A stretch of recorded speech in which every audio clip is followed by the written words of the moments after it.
My father-in-law, Robert, stood over my son's volcano project with a hammer in his hand, ready to smash 3 weeks of careful work into pieces. "This is garbage," he announced to everyone gathered in our garage workshop. "No grandson of mine is presenting amateur trash like this." The words echoed off the concrete walls where we'd been putting finishing touches on what was supposed to be the crown jewel of Lincoln Elementary's science fair.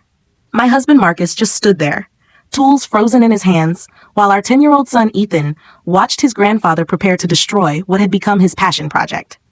The other parents who'd come to help with last-minute preparations gasped. The children working on their own projects went silent. But what happened next made Robert wish he'd never stepped foot in our Denver home. I'm Sarah, and I'm about to tell you how my 10-year-old son exposed the man who'd been undermining our family's confidence for years. I'm 32 years old, a research librarian at the University of Colorado who thought I understood the importance of documentation until my own son showed me what real evidence gathering looks like. My son Ethan had just turned 10 2 months earlier. He's the kind of kid who builds elaborate Rube Goldberg machines out of kitchen utensils and asks questions about quantum physics during dinner. Smart doesn't even begin to cover it. He has this way of absorbing information like a sponge while appearing to be completely focused on his latest experiment or coding project. When he was 8, he built a working weather station that could predict local conditions with 89% accuracy. When he turned 9, he programmed a basic AI chatbot that could answer questions about his favorite dinosaurs. Now at 10, he was conducting research that would make graduate students jealous. Marcus, my husband of 12 years, works as a mechanical engineer for an aerospace company downtown. He's 35, brilliant with complex systems, terrible with family conflict. He's the guy who can design parts for spacecraft but can't figure out how to tell his father to stop criticizing everything we do. I fell in love with his problem-solving mind and his gentle way with people. He once spent 6 hours helping our elderly neighbor fix her broken sprinkler system, refusing payment because that's what neighbors do. But that same analytical approach meant he always tried to rationalize away the one problem that couldn't be solved with logic and patience. That problem was Robert, age 67, retired military colonel, and professional critic of everyone else's efforts. He had opinions about everything from how we disciplined Ethan to how much money we spent on groceries. In his world, nothing was ever good enough unless it met military standards of precision and exceeded expectations by 200%. Children, in his view, needed constant correction and rigorous competition to build character. He'd served 30 years in the Army, retiring with full honors and the unshakable belief that his methods had created excellence in every situation he'd encountered. The science fair project was supposed to be educational and fun. Ethan had chosen to build a volcano that would demonstrate 3 different types of eruptions using various chemical reactions. For 3 weeks, he'd been researching geological processes, mixing compounds, testing ratios, and documenting results in a lab notebook that would make most high school chemistry students jealous. His research had taken him deep into volcanology, seismology, and chemical engineering principles. He'd read papers from the United States Geological Survey, corresponded with a professor at Colorado School of Mines, and even created his own system for measuring eruption intensity based on reaction velocity and chemical composition. But Robert had other opinions about the project. He always had other opinions. During his first visit to inspect Ethan's progress, he'd immediately found fault with everything. "Real volcanoes don't use baking soda and vinegar," he'd announced. "This is elementary school nonsense. When I was his age, science meant memorizing the periodic table and understanding atomic weights, not playing with kitchen chemicals." He'd spent 2 hours pointing out alleged flaws in Ethan's methodology, questioning his research sources, and suggesting that the entire project was a waste of time that wouldn't prepare him for real academic challenges.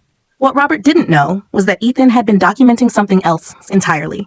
For months, my son had been conducting what he called his behavioral observation study, carefully recording patterns he'd noticed in family interactions. I thought it was just another one of his science experiments. Marcus assumed it was related to a school psychology unit they were studying. We were both completely wrong. Ethan had been applying the same systematic approach he used for his volcano research to study the most toxic relationship in our family. The morning of the science fair workshop started with such promise. Ethan had been awake since 5:30 a.m., reviewing his presentation notes and making final adjustments to his volcano model. He wore his lucky lab coat, a child-sized white coat I'd bought him for his birthday, and his prescription safety goggles that made him look like a miniature professor. "Mom, do you think everyone will understand the chemical processes I'm demonstrating?" he asked, clutching his presentation binder against his chest. "I've simplified the molecular explanations, but I want to make sure I'm still being scientifically accurate." For the past month, he'd been preparing not just his volcano project, but what he called his supplementary research documentation. Every time I tried to look at those additional sections, he'd flip to pages covered with chemical equations and geological diagrams, explaining igneous rock formation or the differences between pyroclastic and effusive eruptions. "It's still in the data collection phase, Mom," he'd say when I asked about the thick section of notes he always kept covered. "I want to make sure my conclusions are supported by sufficient evidence before I present my findings." "I'm sure everyone will be impressed with your hard work, honey," I told him, though the words carried the weight of years of Robert's impossible standards. In the 5 years since Marcus's promotion had moved us to Denver, Robert hadn't been impressed with anything we'd accomplished. Our suburban ranch house was too small and poorly located. Marcus's job was stable, but lacked the prestige Robert expected from his son. My career was dismissed as nice hobby work that didn't contribute meaningfully to society. Even our decision to put Ethan in the gifted program was criticized as participation trophy education for helicopter parents. Our garage had been completely transformed into a proper laboratory for the occasion. Ethan and I had spent 3 weekends clearing out storage boxes, installing proper ventilation, and setting up professional-grade work surfaces. The main table held his volcano masterpiece, a 4-foot-tall papier-mâché mountain built over a steel frame, with internal chambers designed to produce 3 distinct types of eruptions. Smaller tables held his extensive research materials, books borrowed from my university library, printed articles from peer-reviewed geology journals, and his meticulous notes comparing the chemical reactions of different compound mixtures. The volcano itself was a work of art. Ethan had studied actual volcanic formations and created a scale model that accurately represented the geological features of a composite volcano. The exterior was painted to show different types of rock layers, complete with a legend explaining the formation process. Internal tubes and chambers allowed for controlled chemical reactions that would simulate pyroclastic flows, lava fountains, and ash clouds. He had even installed tiny LED lights to represent the glow of molten lava. His presentation boards displayed not just pretty pictures, but actual data tables showing reaction velocities at different temperatures, chemical equations for each type of eruption, and analysis of variables that affected reaction intensity. One board showed a timeline of famous volcanic eruptions throughout history, with explanations of how each type related to his demonstrations. Another displayed his correspondence with the Colorado School of Mines professor, who had praised Ethan's sophisticated understanding of volcanic processes for someone his age. The project represented everything Ethan loved about science: careful observation, hypothesis testing, documentation, and the satisfaction of watching theories play out in real experiments.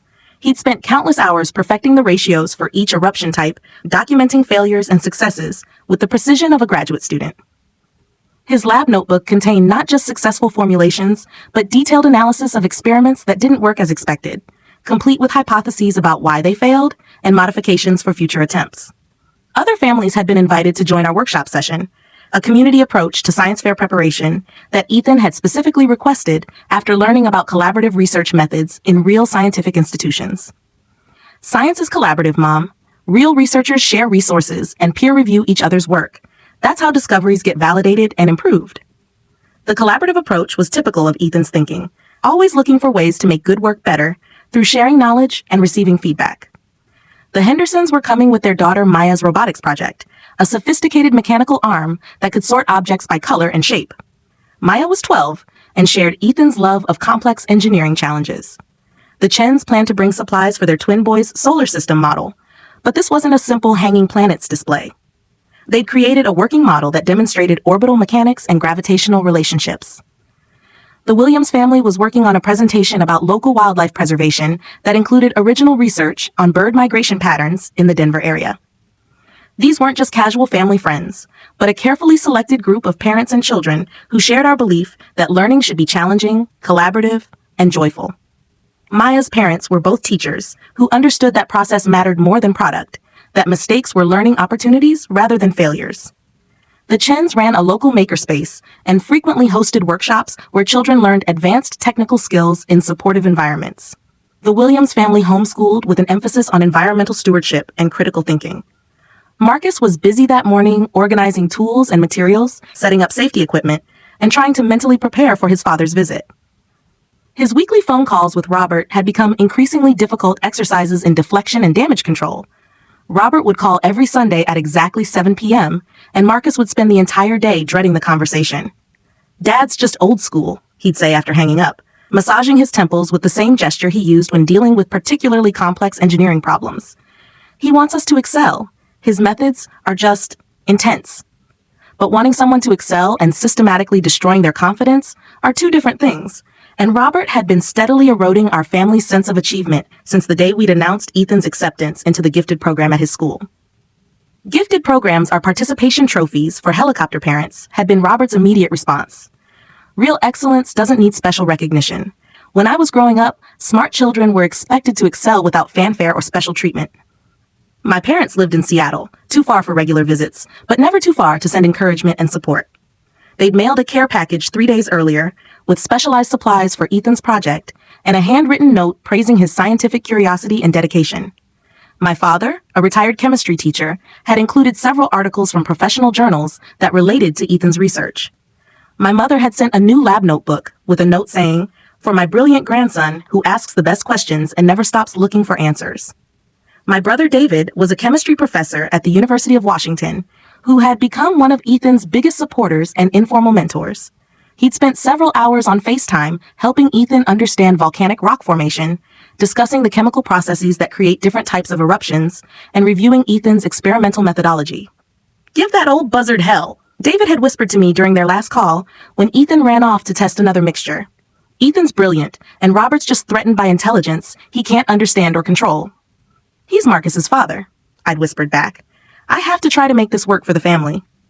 "You've been trying for 12 years, Sarah. When's Marcus going to try? When's he going to choose his wife and son over his father's approval?" The invited families were specifically chosen for their collaborative approach to their children's education and their understanding that learning involved risk-taking, experimentation, and occasional failure. Maya's parents had created a home environment where their daughter felt free to tackle complex engineering projects without fear of criticism if her initial attempts didn't work perfectly.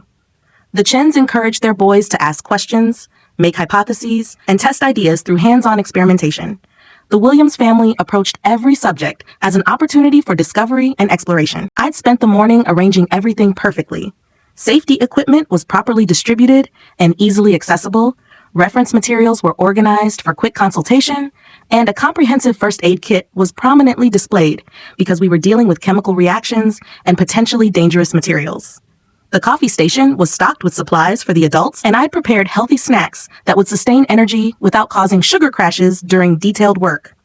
The garage itself had been transformed into a professional-looking laboratory space. Work tables were arranged to provide adequate ventilation for each project while allowing easy movement between stations. Electrical outlets were equipped with safety covers, and extension cords were properly secured to prevent tripping hazards. Emergency procedures were posted near the first aid kit, and I'd even researched the proper protocols for dealing with chemical spills or reactions gone wrong. Marcus emerged from the house carrying extra extension cords and wearing the same resigned expression he always wore before his father's visits. His shoulders were tense, his jaw set in the defensive position he'd developed over years of trying to manage his father's criticism while protecting his family.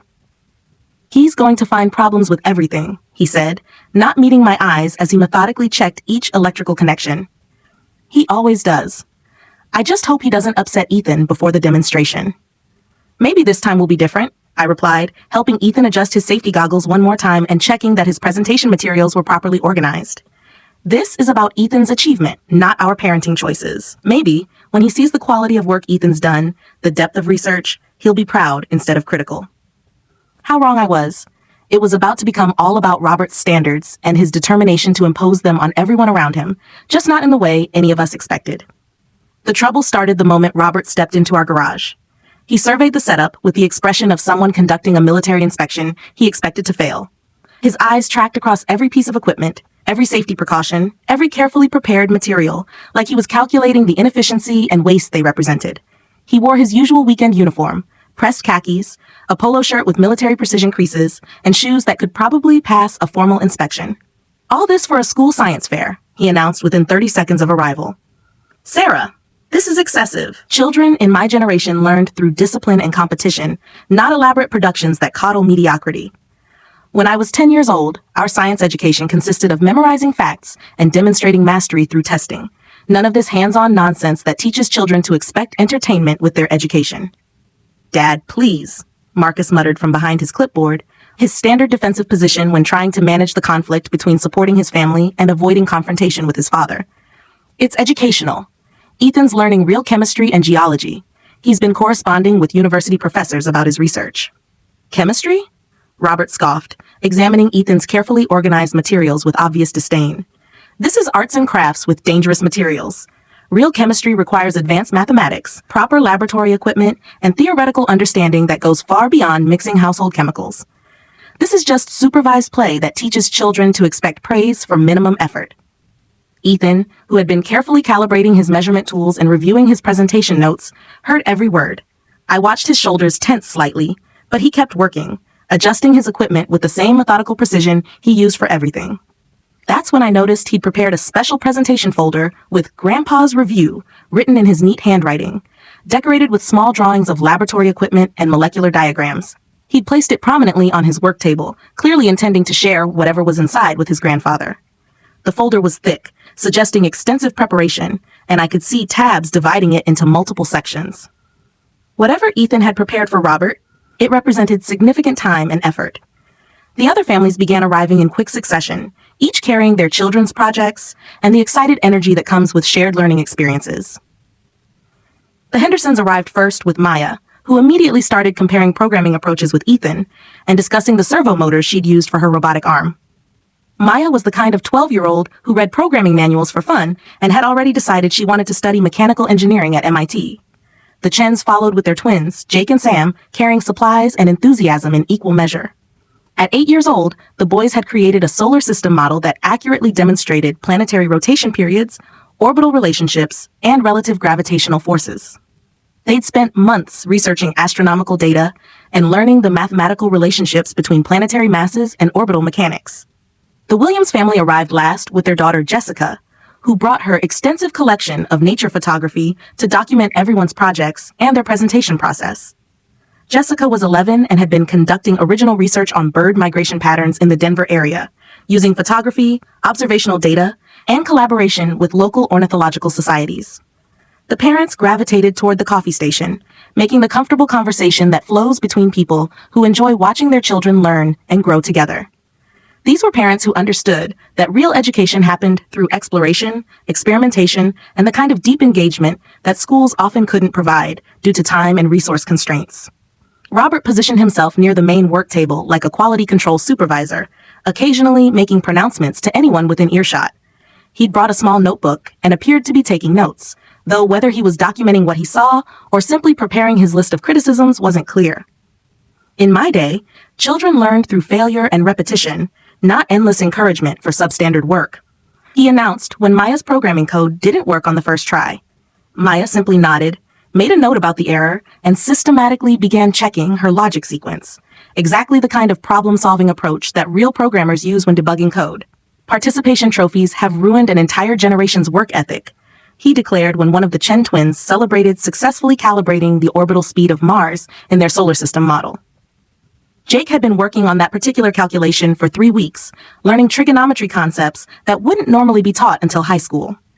Children today expect praise for basic competence, he observed when Jessica excitedly showed her photographs of a rare bird species she documented migrating through the Denver area 2 weeks earlier than expected. Her research had contributed to a citizen science database used by professional ornithologists. Marcus moved between families, helping with technical problems and trying to avoid extended conversation with his father. I caught him in the house during one of his escapes, supposedly getting more coffee, but really just creating distance from the tension Robert brought to every gathering. Can you please talk to your dad? He's making everyone uncomfortable. These families are here to support each other's children, and he's treating this like a military inspection. He's just being thorough, Marcus said, which was exactly the problem. He wants them to achieve real excellence. His standards are high, but that's not necessarily bad. Then let him be thorough about supporting Ethan instead of criticizing everyone else's children. These kids are doing advanced work that most adults couldn't handle, and he's treating them like they're playing with toys. He opened his mouth to respond, but we heard Robert's voice rise from the garage. Ethan, your measurements are imprecise. Real scientists don't estimate. They calculate to the third decimal place and verify their results through multiple trials. I returned to find my son standing perfectly straight, his lab notebook open, trying to explain his methodology while Robert lectured him about the importance of professional standards. Ethan had been explaining how he'd calculated the optimal ratios for his chemical reactions, showing pages of mathematical work that demonstrated sophisticated understanding of chemical stoichiometry. The other parents exchanged glances, recognizing the dynamic that was developing. Maya's mom moved closer to the work area, creating a subtle buffer between the children and Robert's criticism. The Chens began quietly encouraging their boys to focus on their own project setup, rather than listening to the lecture happening at Ethan's table. For 2 hours, we maintained this increasingly uncomfortable balance. The kids tested their projects and refined their presentations, while Robert provided running commentary on their lack of proper scientific rigor. They collaborated and shared ideas while he warned about the dangers of lowering standards to accommodate weaker students. They celebrated small successes and learned from minor failures, while he cautioned against premature satisfaction with incomplete work. Ethan bore the brunt of his grandfather's attention, answering detailed questions about his research methodology, chemical calculations, and presentation plans. Robert seemed determined to find flaws in every aspect of the project, questioning Ethan's choice of materials, his research sources, his experimental design, and his conclusions. "Why didn't you use more sophisticated chemical compounds?" Robert demanded. "Real volcanologists don't work with baking soda and vinegar." "I researched more complex chemicals, Grandpa," Ethan replied patiently. "But Mrs. Patterson said safety requirements limited us to materials that could be handled safely in a school environment. The goal was to demonstrate the principles of different volcanic processes, not to create exact chemical replications." "Principles," Robert scoffed. "In my day, we learned actual facts, not simplified principles. You should be memorizing the molecular structures of actual volcanic gases, not playing with kitchen chemistry." "I did memorize them," Ethan said quietly, flipping to a section of his notebook. "Would you like me to draw the molecular structure of sulfur dioxide?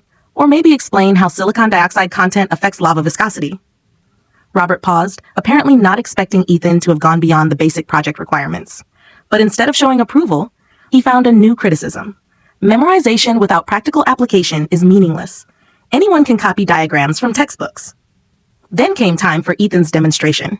He'd planned to show each type of volcanic eruption in sequence, explaining the chemical processes and geological significance of each reaction. The demonstration would conclude with his most impressive creation, a simulation of a pyroclastic flow using dry ice and carefully calculated chemical reactions to create both the visual effect and the scientific accuracy of different volcanic phenomena. I dimmed the garage lights and Ethan took his position beside the volcano, looking confident and prepared in his lab coat and safety goggles.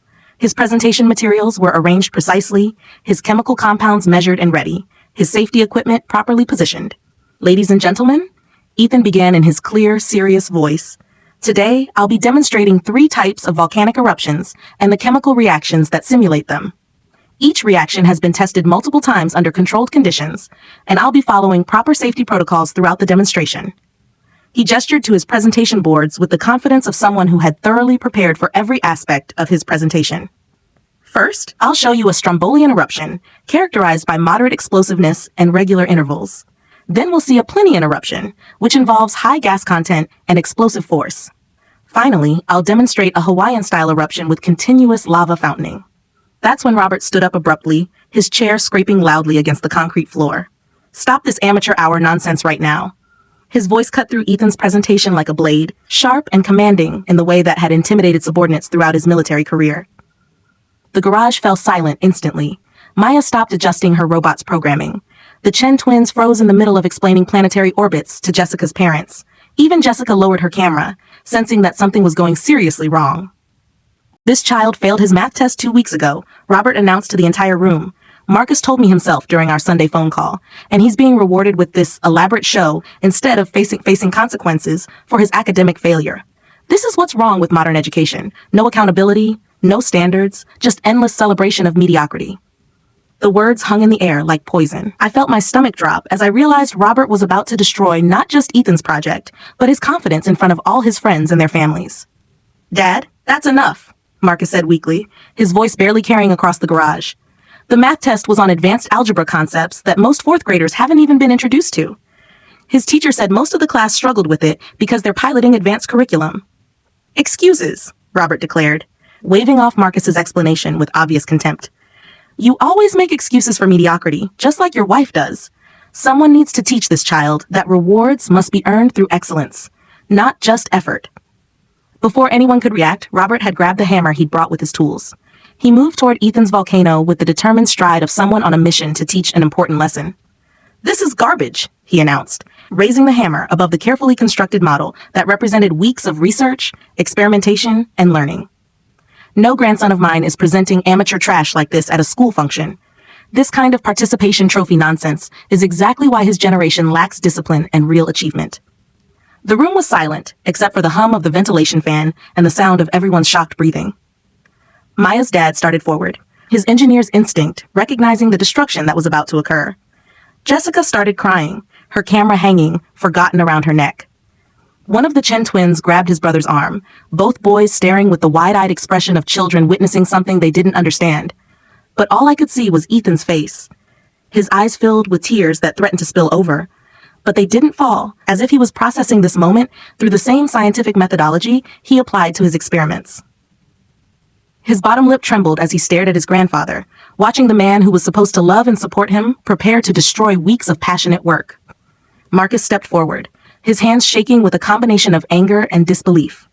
"Dad, put the hammer down. That's completely inappropriate. You're about to destroy something he's worked on for weeks. This isn't discipline. This is cruelty." "Someone had to be the adult here," Robert replied, adjusting his grip on the hammer with the satisfaction of someone about to provide a necessary lesson. When children fail academically, they face consequences. That's how they learn real standards instead of expecting constant praise regardless of performance.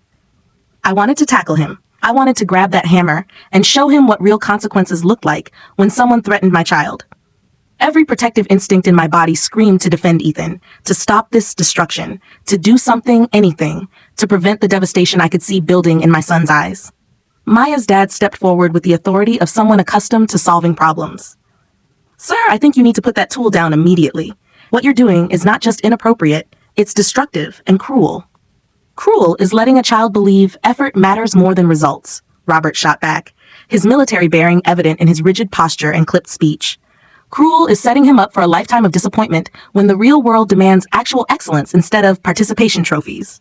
"He's 10 years old," Mrs. Chen exclaimed, moving protectively toward all the children, not just her own. "This is his learning process. You're teaching him that curiosity and effort are worthless unless they produce perfect results." "Old enough to learn that failure has consequences. A failing grade in mathematics," Robert declared, as if this settled the matter completely. "In my day, that meant no privileges for a month, let alone elaborate science projects that waste time and money." Marcus found his voice again, though it came out strained with the effort of standing up to his father for the first time in decades. The math test was on concepts they're introducing early to challenge the advanced students. Ethan got 73%, which his teacher said was excellent considering the difficulty level and the fact that they haven't finished the unit yet. 73% is failure in any reasonable evaluation system, Robert declared with military precision. "You always make excuses for mediocrity, just like your wife does. That's why this child lacks real discipline and achievement motivation." That's when I saw something unexpected happen in Ethan's expression. The tears that had been threatening to fall suddenly stopped. He straightened his shoulders, adjusted his safety goggles with the same precise movement he used when beginning an experiment, and then he smiled. Not a sad smile or a scared one, but the same focused expression he got when he'd figured out why an experiment wasn't working or successfully identified a variable he'd missed in his calculations. "Grandpa Robert," he said, his voice surprisingly steady and clear, cutting through the tension with the calm tone of someone presenting research findings. "I understand you're disappointed in my mathematics performance, but I have some data I think you should see before you damage my project. Can I show you my findings?" Robert paused, hammer still raised, his eyebrows lifting slightly in surprise. After months of criticism and lectures, his grandson was finally showing what appeared to be appropriate respect for his authority. "Data?" "Yes, sir. It's comprehensive research I've been conducting for several months as part of an independent study project. Mrs. Patterson, my teacher, said it demonstrates advanced analytical thinking and scientific methodology, and she's recommending it for the district's Young Researcher program." That caught Robert's attention immediately. His expression shifted from destructive determination to interested suspicion, the same look he got when reviewing reports that might contain important military intelligence. Advanced analytical thinking? What kind of research could a 10-year-old possibly conduct that would qualify for district recognition? "It's called Behavioral Patterns in Family Systems, a longitudinal observational study," Ethan said, pulling his thick presentation binder from his backpack and handling it like it contained precious scientific data. I've been documenting interactions and measuring variables related to achievement, encouragement, and outcomes in family dynamics over a 6-month period. Marcus looked at me questioningly, his confusion evident. I shrugged, as lost as he was. Ethan had mentioned a psychology project for school several times, but he'd been secretive about the details, always saying it was still in the data collection phase, and he wanted to complete his analysis before sharing preliminary findings. "You're the primary subject of the study, Grandpa," Ethan continued with the matter-of-fact tone he used when explaining scientific concepts. "The whole research project centers on your methods and their measurable effects on family performance and psychological outcomes." Robert's expression shifted from irritation to intrigue, then to something approaching satisfaction. He slowly lowered the hammer and sat down on a nearby stool, positioning himself for optimal viewing like a commanding officer about to receive an important briefing. "Well, I must say, this is unexpected. At least someone in this family recognizes the importance of analyzing effective leadership techniques and their impact on performance improvement." "Oh, you're definitely the focus of this analysis," Ethan said, and something in his tone made me look at him more closely. There was a glint in his eye I'd seen before. Usually right before he announced he'd solved a complex problem or discovered an error in someone else's reasoning that had led to breakthrough understanding. The other parents remained standing awkwardly, unsure whether to stay or leave, after witnessing what had appeared to be the beginning of a destructive family confrontation. The Chen family started to gather their materials, clearly uncomfortable with the dynamics they'd witnessed. But Ethan turned to them with the confident manner of a researcher presenting findings to a peer review committee. "Please stay. This research has implications for all families with similar dynamics. The findings could be educational for parents and children who are dealing with comparable behavioral patterns." "Yes, stay," Robert commanded, now fully invested in being the center of academic attention and apparently pleased that his methods were finally being subjected to proper analysis. "Perhaps you'll all learn something about proper standards and the importance of maintaining excellence in children's development through effective adult guidance." Marcus moved closer to me, perhaps sensing the shift in atmosphere from potential destruction to what appeared to be an academic presentation. Even Maya had stopped crying, now watching with the fascination of someone about to witness something significant and possibly unprecedented. Ethan opened his binder with the ceremony of a scientist presenting to a peer review board, his lab coat and safety goggles giving him the appearance of a miniature researcher conducting a formal analysis. This study required extensive data collection over a 6-month period using multiple methodological approaches. Mrs. Patterson taught us about primary sources, longitudinal research methods, and the importance of systematic observation in behavioral studies. "Do you know what those are, Grandpa?" "Of course I do," Robert replied, straightening with professional pride and the satisfaction of someone whose expertise was finally being recognized. Primary sources are original documents and direct evidence gathered firsthand. Longitudinal studies track subjects over extended periods to identify patterns and measure changes over time. "Exactly," Ethan beamed, flipping to a page covered with meticulously hand-drawn charts and graphs. "And I collected so much primary source material over 6 months of systematic observation. So much data documenting consistent behavioral patterns. You're going to be amazed at how predictable and measurable your methods are." He turned the binder toward Robert with a flourish, then stepped back to stand between Marcus and me. I felt his small hand slip into mine, and he squeezed it 4 times. Our family code for "trust me, I know what I'm doing." The first page showed a meticulously hand-drawn chart titled "Frequency of Critical Comments versus Encouraging Statements." Subject R, Grandpa Robert. The graph clearly displayed approximately 47 critical comments recorded over 6 months versus 2 encouraging statements, with detailed dates, times, and contexts for each recorded interaction. Robert leaned forward, studying the chart with the attention of someone reviewing technical specifications or military intelligence reports. His expression showed interest rather than concern, as if he was evaluating the methodology rather than the implications of the data. "This is quite thorough and systematic. Where did you collect this data? What were your observational protocols?" "Multiple sources using triangulated data collection methods," Ethan replied with scientific precision that would have impressed graduate students. "Direct observation during family visits, documented conversations that occurred in common areas where I was present as a family member, and systematic recording of behavioral incidents reported by other family members over the 6-month study period." He flipped to the next page, which showed a detailed timeline of family events correlated with measurable behavioral changes. "This section correlates your visits with observable changes in family behavior patterns and stress indicators. Notice how Dad's anxiety levels spike approximately 24 hours before your arrival and remain elevated for 48 hours after your departure, as measured by sleep disruption, changes in appetite, and increased conflict avoidance behaviors." Marcus made a sound like he'd been hit with a revelation he wasn't ready for. His face went from confused to embarrassed as he recognized his own behavioral patterns laid out in his 10-year-old son's systematic analysis. The data was undeniable. Charts showing sleep patterns, meal timing, work productivity, and family interaction frequency all clearly correlated with Robert's visits. And this, Ethan continued, turning to a page titled Academic Performance Correlation Study, shows the relationship between your critiques of my work and my actual academic outcomes measured over multiple assessment periods. Notice that my grades consistently improve during periods when you're not visiting, and they show temporary decline immediately following your feedback sessions. Robert's confident expression began to waver as he studied the academic data. The charts showed test scores, assignment grades, teacher comments, and confidence assessments, all clearly indicating that Robert's involvement correlated with decreased rather than improved performance. This shows correlation, not causation. You can't prove that my guidance methods are responsible for. You're absolutely right, Grandpa.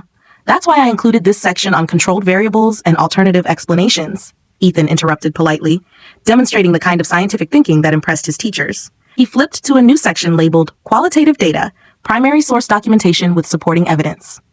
The next page contained a carefully transcribed conversation from 3 months earlier, with date, time, and location clearly noted. Robert's voice, documented when he didn't know Ethan was in the next room working on homework.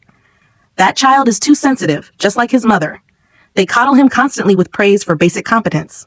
He needs real discipline, real consequences that teach him the world doesn't care about his feelings. Marcus was never this soft when he was growing up. Sarah's influence is making him weak and unprepared for real challenges.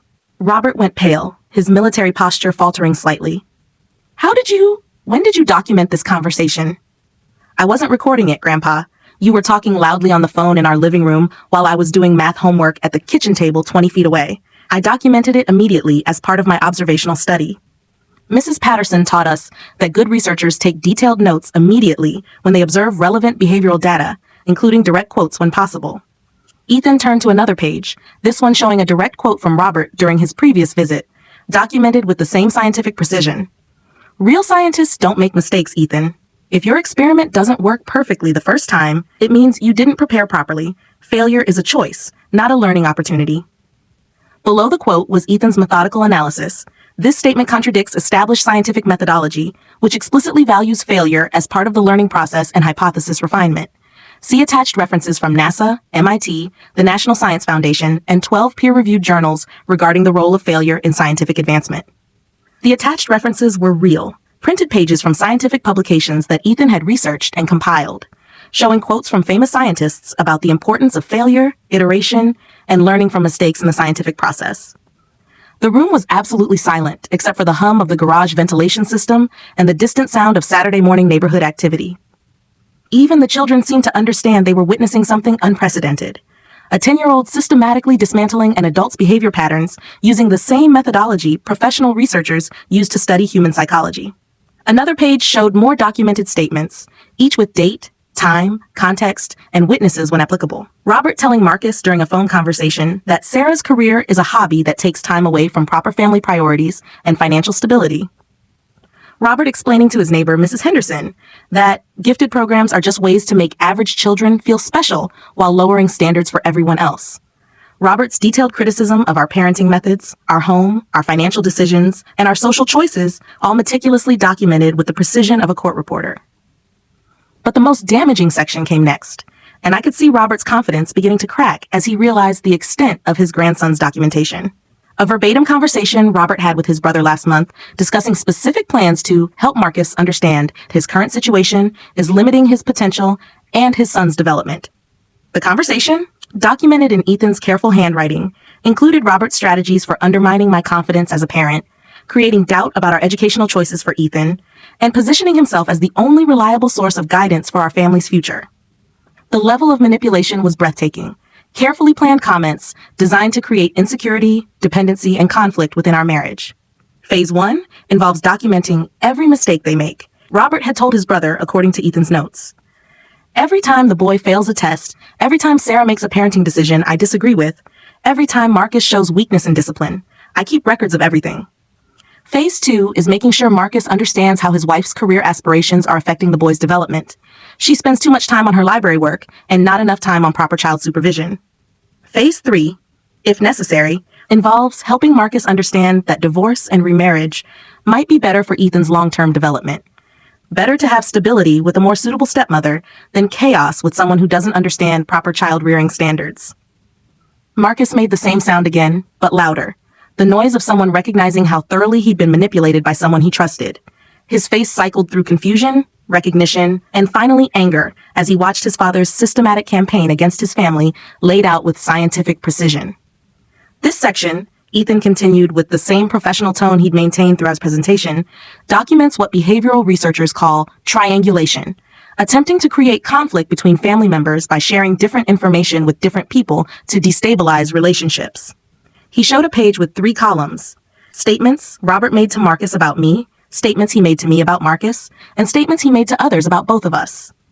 The pattern of manipulation was undeniable, clearly designed to create doubt, conflict, and dependency within our marriage, while positioning Robert as the wise authority figure trying to help us improve. To Marcus: Sarah doesn't understand how to properly challenge Ethan academically. She's too focused on making him feel good instead of pushing him to excel. To me, Marcus is too passive in his parenting. He needs to be more involved in Ethan's discipline and academic oversight. To others, they both lack proper parenting skills. The boy needs more structured guidance than they're capable of providing. The triangulation pattern, Ethan explained, creates what psychologists call manufactured conflict, disagreements that arise not from actual differences in values or approaches, but from deliberate misinformation designed to create instability in relationships. But the most interesting data, Ethan said, turning to his final major section, comes from my controlled experiment. I wanted to test whether your methods actually produce the excellence you say they're designed to create. This section showed 2 carefully documented time periods. The first covered 3 months when Robert visited regularly and provided frequent guidance about Ethan's academic performance, study habits, and extracurricular activities. The second covered 3 months when Robert was traveling extensively and had minimal contact with our family. The results were stark and undeniable. During Robert's active involvement period, Ethan's grades dropped from his usual A average to B-. His confidence in math and science decreased measurably, documented through teacher observations and self-assessment surveys. His willingness to take academic risks diminished, and his enthusiasm for learning showed marked decline. During Robert's minimal contact period, Ethan's grades improved to A+ in most subjects. He won a district-wide science competition.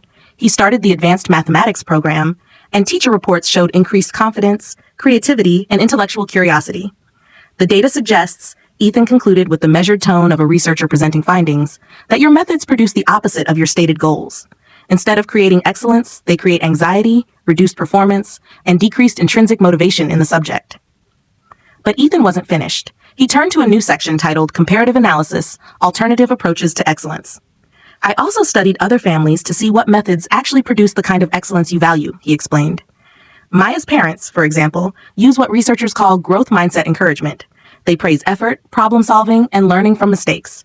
Maya's academic performance consistently exceeds grade-level expectations, and she shows high levels of intrinsic motivation. He showed charts comparing different parenting approaches and their measurable outcomes. Families that used encouragement-based methods showed higher academic achievement, greater creativity, better problem-solving skills, and increased resilience when facing challenges.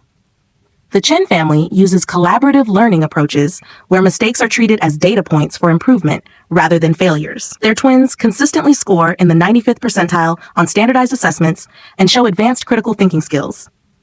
The Williams family emphasizes process over product, focusing on learning methodology rather than perfect results. Jessica has been recognized by 3 professional organizations for her research contributions to citizen science projects. Robert stared at the comparative research with the expression of someone whose entire worldview was being systematically dismantled by a 10-year-old with a spiral notebook and 6 months of careful observation. The evidence was overwhelming.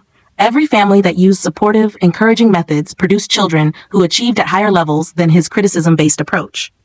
This is, he started, then stopped. His face was cycling through expressions: confusion, denial, anger, and something that might have been recognition. This is manipulation. You coached him to do this to humiliate me in front of these people.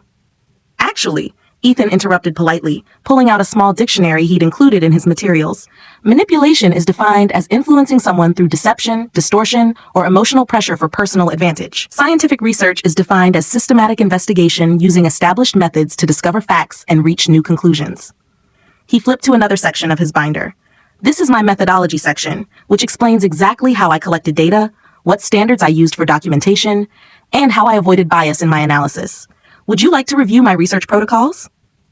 Maya's mother stepped forward, having read over Ethan's shoulder during the presentation. She was a teacher herself and recognized sophisticated analytical work when she saw it.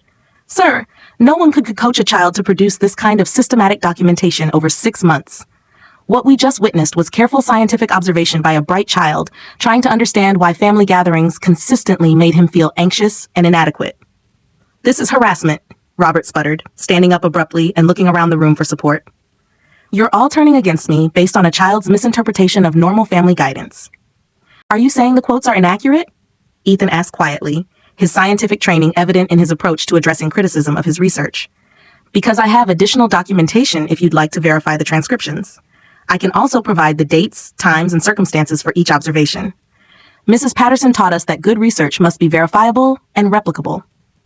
Robert's face went from pale to red as he realized the thoroughness of his grandson's documentation and the impossibility of denying evidence that had been systematically collected over months. Every cruel comment, every manipulative strategy, every attempt to undermine our family had been carefully recorded by the child he'd been trying to improve. Furthermore, Ethan continued, I've been sharing my research methodology with Mrs. Patterson throughout the data collection process. She's been helping me understand proper documentation standards and ethical research practices. She can verify that this study meets district standards for independent research projects. Marcus found his voice, and when he spoke, it carried a strength and clarity I hadn't heard in our entire marriage. Dad, you need to leave. Now. And you need to think seriously about whether you want to continue having a relationship with this family. Marcus, my son just showed me what I should have seen years ago. What I should have protected him and Sarah from years ago. You haven't been helping our family improve. You've been systematically trying to destroy our confidence, our marriage, and our child's love of learning. I was trying to maintain proper standards. You called my wife's career a hobby. You told your brother you were planning to convince me to divorce her. You made my 10-year-old son afraid to show excitement about his achievements because you taught him that nothing he did would ever be good enough for you. Robert turned to me, perhaps hoping for support or at least a more diplomatic response. Sarah, you know I want what's best for this family. Everything I've done has been motivated by love and concern for Ethan's development. What I know, I said, finding my voice for the first time in years of his visits, is that my son spent 6 months conducting behavioral research to prove that his grandfather was systematically damaging his psychological development. What I know is that a 10-year-old child had to become a scientist to document the evidence that you've been emotionally manipulating all of us. This is all blown out of proportion, Robert declared, grabbing his toolbox with hands that shook slightly from anger or embarrassment. You'll regret this decision. I'll tell everyone in the family what kind of disrespectful child you're raising. I'll make sure everyone knows how you turned my grandson against me. Please do, Ethan said calmly, carefully organizing his research materials and closing his binder with the same precision he used for everything. Tell them about the 10-year-old who used scientific methodology to document behavioral patterns over 6 months. Tell them about the child who stood up to psychological manipulation using evidence, logical analysis, and systematic observation. I'm sure that story will reflect exactly the way you think it will. You're ruining this child's character, Robert declared, moving toward the garage door with the rigid posture of someone making a strategic retreat. You're teaching him to be disrespectful to his elders and to prioritize his own comfort over family loyalty. I'm learning to identify harmful behavioral patterns and document them properly, Ethan corrected politely, his scientific training evident even in conflict situations. Mrs. Patterson says that critical thinking and evidence-based decision-making are important life skills. Robert stormed toward the garage door, then turned back for one final attack. This family will regret turning against me. I have friends, influence, connections. I can make sure people know what kind of child you're raising. Grandpa, Ethan said quietly, and something in his tone made everyone in the garage turn to look at him. I hope someday you'll read some of the research I included about positive reinforcement and growth mindset approaches. The data shows that families who use encouraging methods rather than critical ones actually achieve better outcomes in all measurable areas. I also included information about counseling resources that help people change behavioral patterns that aren't producing the results they want. If you ever decide you'd like to have a different kind of relationship with our family, the research shows that change is possible with proper support and commitment. Robert stared at his grandson for a long moment, his face cycling through emotions I couldn't identify. Then he turned and walked out, slamming the door so hard that several tools fell off the workbench, clattering to the concrete floor like the end of an era. The garage stayed quiet for a moment, everyone processing what they just witnessed. Then Maya started clapping slowly, the same way people applaud after a particularly impressive academic presentation. Her parents joined in, recognizing the courage it had taken for a 10-year-old to stand up to an adult using the tools of logic and evidence. The Chen family applauded next, their boys wide-eyed with admiration for their friend's systematic approach to solving a family problem. Then the Williams family joined in, Jessica snapping photos of Ethan taking his bow with his research binder still clutched in his hands. "Ethan," Mr. Chen said, approaching with genuine admiration, "that was remarkable research. Have you considered entering it in the district's social science fair? That level of systematic observation and analysis would be competitive at the high school level." "I was thinking about it," Ethan replied, carefully placing his binder back in his backpack with the same precision he used for all his scientific materials. "But I'd want to expand the dataset first and maybe include research on positive family dynamics as a control group." Mrs. Patterson says good research always looks for better ways to test hypotheses. "What made you decide to study your grandfather's behavior?" Maya asked with the curiosity of one researcher interviewing another. "I noticed that I felt anxious and sad after his visits, but I couldn't figure out why," Ethan explained. "So I started documenting what was actually happening instead of just having feelings about it." Mrs. Patterson taught us that scientists study problems systematically rather than just having opinions about them. 20 minutes later, we were back to science fair preparation, this time with an atmosphere of genuine collaboration and support. Ethan's volcano demonstration went perfectly, each eruption precisely timed and thoroughly explained. The Strombolian eruption produced exactly the right amount of foam and lasted the predicted duration. The Plinian eruption created an impressive vertical column that demonstrated the principles of explosive volcanic activity. The Hawaiian-style eruption provided the spectacular finale with continuous lava fountaining that drew cheers from everyone present. The other families asked questions that showed real interest in his research and methodology. Maya wanted to know about his chemical calculations. The Chen twins asked about the geological accuracy of his model. Jessica took detailed photographs of each eruption phase for her documentation project. Marcus held my hand throughout the demonstration, occasionally squeezing it as if to apologize for 12 years of failing to protect us from his father's systematic campaign against our family's confidence.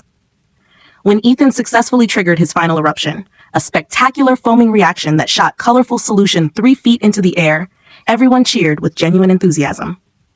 After the other families left, I found Ethan in his room, updating his research journal with notes about the day's events. He showed me the entry.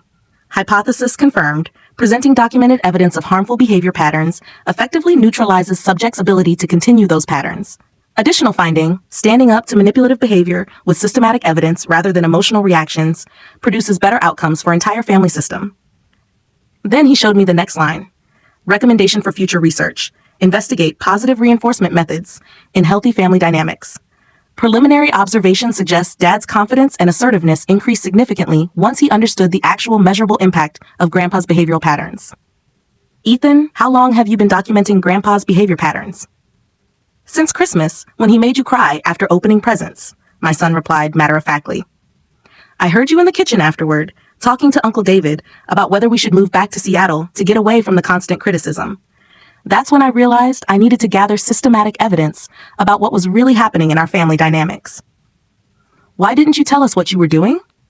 Because Mrs. Patterson taught us that good research requires objective observation without interference from the subjects.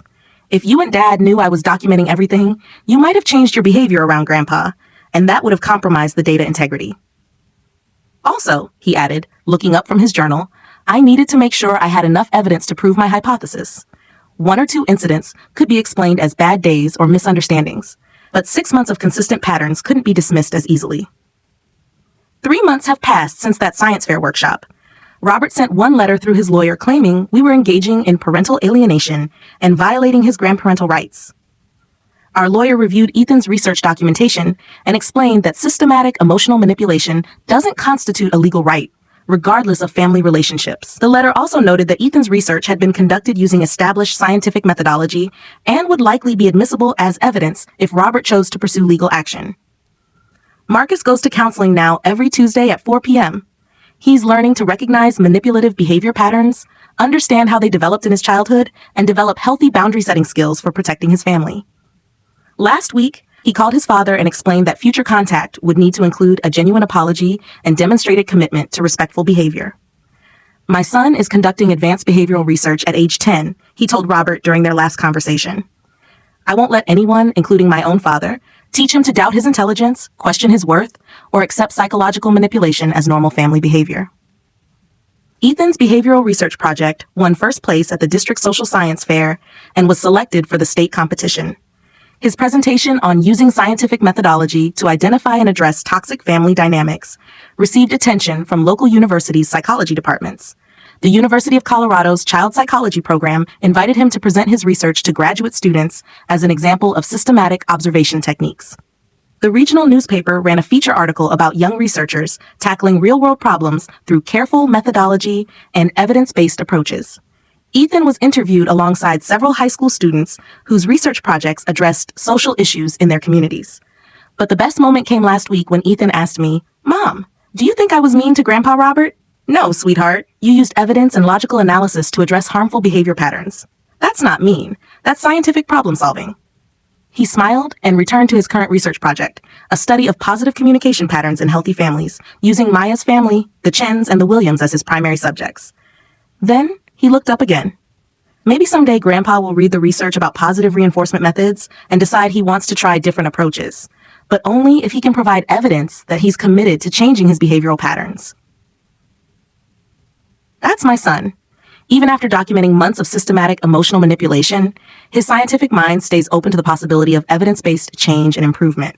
He taught our entire family that truth, when properly documented and systematically presented, is more powerful than years of trying to manage around toxic behavior through avoidance and accommodation.